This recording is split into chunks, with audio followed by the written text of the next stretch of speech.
नमस्कार दोस्तों, इस वीडियो में आपका हार्दिक स्वागत है। मैं हूं पत्रकार योगेंद्र योगी। दोस्तों, लगता यह है कि कांग्रेस का जो भ्रष्टाचार का रिश्ता है वो बहुत ही पुराना है और वो खत्म होने का नाम ही नहीं ले रहा है। दरअसल लगता यह है, अभी ऐसा लगने लगा है कि कांग्रेस जो है वो भ्रष्टाचार को मिटाना चाहती ही नहीं है, बल्कि भ्रष्टाचार की एक एक बात परतें वो अपने ऊपर लगातार उड़ती जा रही है।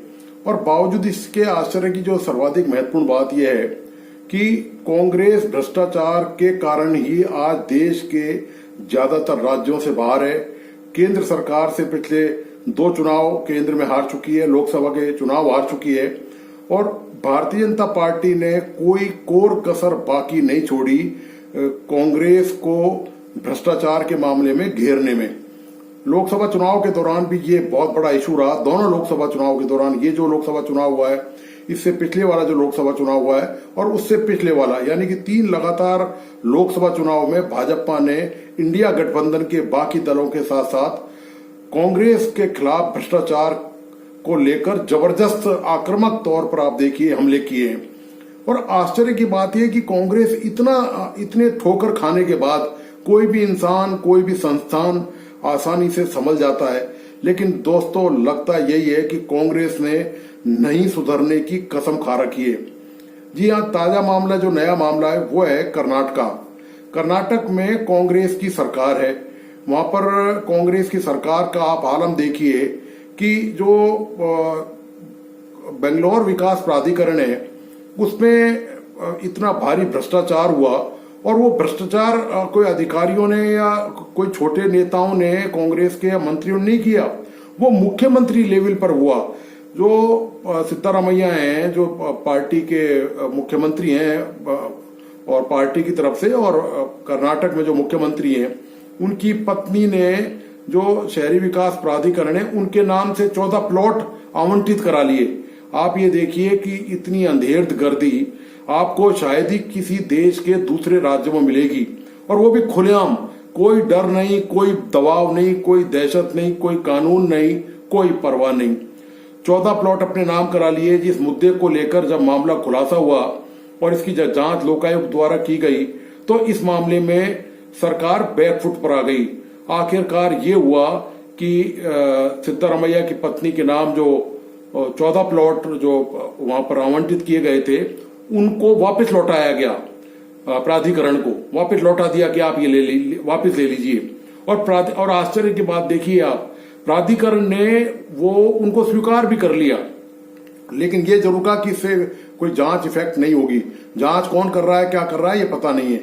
लेकिन इस मामले में एक मजेदार और बात देखिए आप, मामला केवल यहीं तक खत्म नहीं हुआ।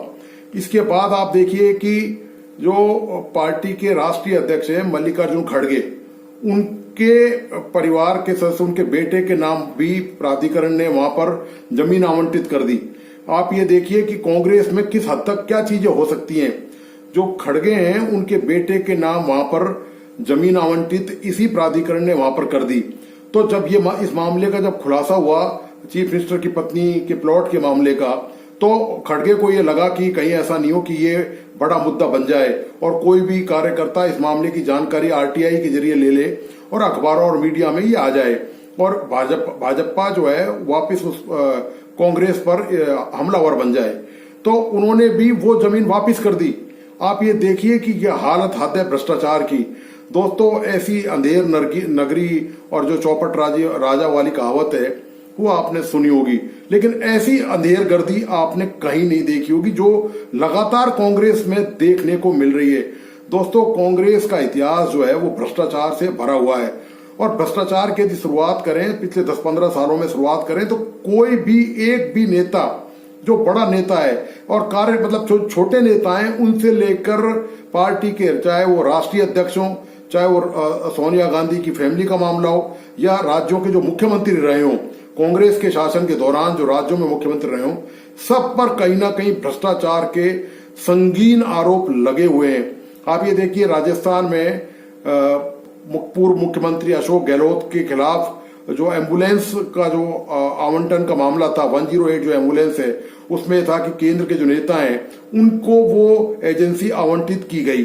आप इसी तरह और जो दूसरे भ्रष्टाचार के मामले हैं वो भी आपके सामने लगातार आप मीडिया में देखते रहते हैं, आप जानते रहते हैं।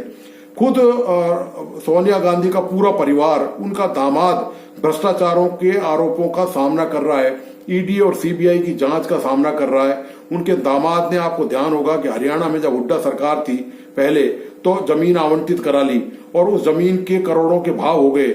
और इसी तरह उनके खिलाफ एक मामला ईडी ने दर्ज कर रखा है और वो करोड़ों रुपए की संपत्ति का यूके में, यूनाइटेड किंगडम में वो संपत्ति खरीदने का उनके खिलाफ मामला चल रहा है। इसी तरह अगस्ता जो हेलीकॉप्टर जो का मामला जो था, उसमें भी कांग्रेस के नेता और उनके जो चहेते हैं वो उसमें दोस्तों फंसे पड़े हैं। तो कांग्रेस की हालत ये होगी कि कहीं भी किसी भी हाथ लगाओ, आप कांग्रेस में कहीं भी हाथ लगाओ तो हाथ काला हो जाता है, उंगली वो काली हो जाती है, वो निशान पड़ जाता है। और हालत ये है दोस्तों कि कांग्रेस देश में लगातार सिमटती चली गई। पिछले 10-15 सालों का आप इतिहास देख लें कि कितने से राज्यों में, मात्र हिमाचल में सत्ता है कांग्रेस की, हरियाणा में अभी कांग्रेस ने सरकार बनाई है और उस कर्नाटक में सरकार है। ये कुल 2-4 राज्य ऐसे हैं जिन पे कांग्रेस का शासन है। बाकी लगातार कांग्रेस चुनाव हारती जा रही है। लोकसभा चुनाव में 3 बार कांग्रेस और उसके सहयोगी गठबंधन वो बीजेपी के हाथों डिफीट खा चुके हैं, मात खा चुके हैं। लेकिन दोस्तों भ्रष्टाचार जो है वो थमने का नाम ही नहीं ले रहा है। कांग्रेस को पता नहीं क्या हो गया है दोस्तों, ये बात समझते परे है कि इतने मामले में घिरने के बाद भी, इतने मामले में आरोप लगने के बाद भी पार्टी का कोई नेता है। नेशनल हेराल्ड वाले मामले में आप जानते हैं कि सोनिया गांधी और राहुल गांधी उसमें आरोपी हैं। और ये हालत है कांग्रेस की। कांग्रेस में शायद ही कोई बचा हुआ नहीं है। कांग्रेस दोस्तों मुझे लगता है कि सबक सीखने को तैयार नहीं है। उसका मोह जो है भ्रष्टाचार से वो खत्म हो ही नहीं पा रहा है। कितनी भी कोशिश कर ले, कहीं ना कहीं कांग्रेस के ऐसे काले कारनामे सामने आ जाते हैं कि कांग्रेस के लिए वो जिल्लत का काम करते हैं। कांग्रेस को हालत ये हो गई अब कांग्रेस की इतने सालों तक कांग्रेस ने राज किया और कांग्रेस ये साबित नहीं कर सकी हमारा एक राज्य ये पूरी तरह भ्रष्टाचार से मुक्त है। हालांकि ऐसा दावा भारतीय जनता पार्टी भी नहीं कर सकी है आज तक, लेकिन कम से कम भारतीय जनता पार्टी में इस लेवल पर और शर्मनाक स्तर पर करप्शन व्याप्त नहीं है। अभी तक तो ऐसा देखने सुनने में नहीं आया। हो सकता है कभी भविष्य में उनके भी मामलों का कोई पर्दाफाश हो और कोई घोटाला उनके मामले, उनके राज का खुले, वो एक अलग बात है। लेकिन जो नजर आ रहा है फिलहाल और जो मीडिया में जो है, उस हिसाब से तो लगता ही है कि दोस्तों अभी तक तो कोई बहुत बड़ा ऐसा घपले घोटाले का मामला सामने भारतीय जनता पार्टी का नहीं आया है। लेकिन कांग्रेस का तो पूरा इतिहास का एक एक चैप्टर दोस्तों भ्रष्टाचार के काले कारनामों से लिखा हुआ है। और ये हालत है दोस्तों, यदि यही हाल रहा कांग्रेस का, ठीक है इस बार कांग्रेस ने थोड़ी सी लोकसभा चुनाव में मार्जिन हासिल कर लिया है और थोड़ी सीटें बढ़ा ली है। लेकिन यदि कांग्रेस की हरकतें दोस्तों यही रही, भ्रष्टाचार के मामले को लेकर कांग्रेस ने यदि कोई दृढ़ इच्छा शक्ति का परिचय नहीं दिया, तो दोस्तों वो दिन दूर नहीं है। अब सोशल मीडिया का जमाना है। अब केवल मीडिया जो इलेक्ट्रॉनिक मीडिया है, जो अखबार है, वहां तक अब चीजें सीमित नहीं है। अब खुलासा बहुत सारे तरीके से हो सकता है, बहुत सारे तरीकों से भ्रष्टाचार के मामलों की जानकारी सामने आ सकती है। तो कांग्रेस के लिए दोस्तों अब बचना आसान नहीं है और इसका जवाब दोस्तों चुनाव में देना पड़ता है।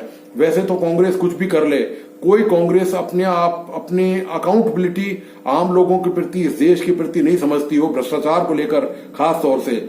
लेकिन जब चुनाव में जब जाना पड़ेगा और जब भारतीय जनता पार्टी या दूसरे विपक्षी जो दल हैं भारतीय जनता पार्टी के साथ, उनके सवालों का जब जवाब देना पड़ेगा, तो कांग्रेस के पास दोस्तों कोई जवाब नहीं होगा। ये दोस्तों कांग्रेस का हाल हो चुका है। ये राष्ट्रीय पार्टी पूरे देश में इसने 50 साल से ज्यादा राज किया है, सबसे बड़ा संगठन है। इसको आज बीजेपी ने संगठन तो पिछले 15-20 साल में खड़ा किया है, लेकिन कांग्रेस का संगठन 50-60 साल पुराना है और केंद्र में लगातार राज किया है, राज्यों में राज किया है। तो ये हालत उस कांग्रेस की हो गई है, वो सिमटती सिमटती बिल्कुल किनारे पर आ गई है।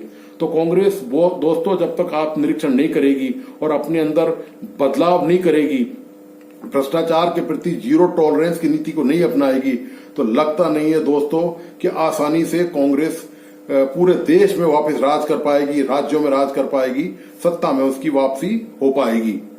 तो दोस्तों आज का आपको ये विश्लेषण कैसा लगा, प्लीज अपने लाइक्स और कमेंट के साथ मुझे जरूर बताइए और इस वीडियो को अपने दोस्तों और परिजनों को शेयर करें। साथ ही दोस्तों से रिक्वेस्ट है कि इस YouTube चैनल को प्लीज सब्सक्राइब करें और बेल आइकॉन का बटन दबाएं ताकि कोई भी ऐसा नया अच्छा वीडियो आप तक पहुंचाए उसकी सूचना आपको मिल सके। धन्यवाद, नमस्कार।